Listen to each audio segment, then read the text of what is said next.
ദൈവനാമത്തിന് മഹത്വമുണ്ടാകട്ടെ. CSI ദക്ഷിണ കേരള മഹാ ഇടവക ബോർഡ് ഫോർ കമ്മ്യൂണിക്കേഷൻ്റെ SKD മീഡിയ വിഷൻ്റെ നോമ്പ് ദിന ധ്യാനങ്ങളിലേക്ക് ഏവർക്കും ഹൃദ്യമായ സ്വാഗതം. You cannot bear the weight of this calling in your own strength, but only by the grace and the power of God. Church of ഇംഗ്ലണ്ടിൻ്റെ ഓർഡിനേഷൻ ശുശ്രൂഷയിൽ ഉപയോഗിക്കുന്ന പ്രധാനപ്പെട്ട ഒരു പ്രാർത്ഥനയാണിത്. നിങ്ങളുടെ സ്വന്തം ശക്തിയാൽ ഈ വിളിയുടെ ഭാരം വഹിക്കാൻ കഴിയുകയില്ല. ദൈവത്തിൻ്റെ ശക്തിയാലും കൃപയാലും മാത്രമേ കഴിയുകയുള്ളൂ. എല്ലാ മനുഷ്യരിലും ദൈവത്തിൻ്റെ വിളിയുണ്ട്. എന്നാൽ ആ വിളി അനുസരിക്കാൻ ദൈവത്തിൻ്റെ കൃപ ഇല്ലാതെ കഴിയുകയില്ല. ജീവിതത്തിലെ പ്രതികൂലങ്ങളുടെ നടുവിൽ നിന്നുകൊണ്ട് ദാവീദ് നടത്തിയ ഒരു പ്രാർത്ഥനയാണ് 25-ാം സങ്കീർത്തനം. ഇതിൽ ദൈവത്തിൻ്റെ കൃപയ്ക്കായുള്ള പ്രാർത്ഥനയാണ് 25-ാം സങ്കീർത്തനത്തിൻ്റെ 4-ാമത്തെ തിരുവചനം. യഹോവേ, നിന്റെ വഴികളെ എന്നെ അറിയിക്കണമേ, നിന്റെ പാതകളെ എനിക്ക് ഉപദേശിച്ചു തരണമേ എന്ന പ്രാർത്ഥന.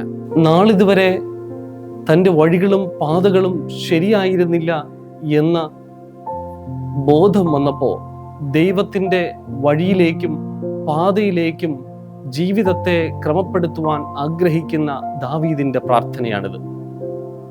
നോമ്പ് മനുഷ്യൻ്റെ വഴിയിൽ നിന്ന് ദൈവത്തിൻ്റെ വഴിയിലേക്കുള്ള പ്രവേശനമാണ്. നോമ്പ് മനുഷ്യ മോഹങ്ങളുടെ പാതയിൽ നിന്ന് ദൈവത്തിൻ്റെ ജീവിത ക്രമത്തിലേക്കുള്ള യാത്രയാണ്. വഴി എന്നതിന് ഡെറേക്ക് എന്നാണ് മൂലഭാഷയായ ഹീബ്രുവിൽ ഉപയോഗിച്ചിരിക്കുന്ന പദം. ഇതിന് മാർഗങ്ങൾ എന്നൊരർത്ഥം കൂടെ ഉണ്ട്. പാത എന്നതിന് ഒറാഖ് എന്ന പദവുമാണ് ഉപയോഗിച്ചിരിക്കുന്നത്. ഇതിന് ശീലങ്ങൾ എന്നൊരർത്ഥം കൂടെ ഉണ്ട്. അങ്ങനെയെങ്കിൽ 25-ാം സങ്കീർത്തനത്തിന്റെ 4-ാമത്തെ തിരുവചനത്തിന്റെ ഉള്ളടക്കത്തെ നമുക്ക് ഇപ്രകാരം വായിക്കുവാനായിട്ട് കഴിയും. യഹോവേ, എൻ്റെ ജീവിതത്തിലെ ചില സാഹചര്യങ്ങളിൽ ഞാൻ പ്രയോഗിച്ച മാർഗങ്ങൾ അത് ശരിയായിരുന്നില്ല. അതിനാൽ നിന്റെ മാർഗങ്ങൾ എന്നിൽ നിറയ്ക്കണമേ.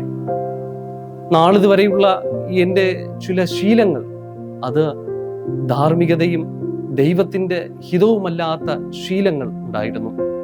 ദൈവമേ, എൻ്റെ ശീലങ്ങൾ അത് അങ്ങയുടെ ശീലങ്ങളാക്കി എന്നിൽ നിറയ്ക്കണമേ എന്ന് ഈ പ്രാർത്ഥനയെ നമുക്ക് ചേർക്കുവാനായിട്ട് കഴിയും.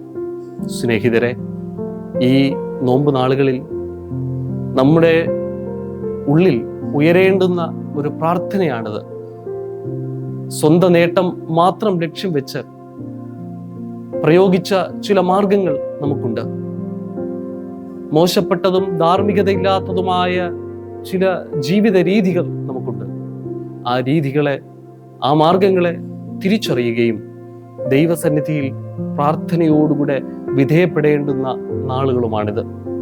ഈ പ്രാർത്ഥന നമ്മുടെ ഉള്ളിൽ എന്നും അണയാത്തൊരു ദീപം പോലെ കത്തി ജ്വലിക്കട്ടെ.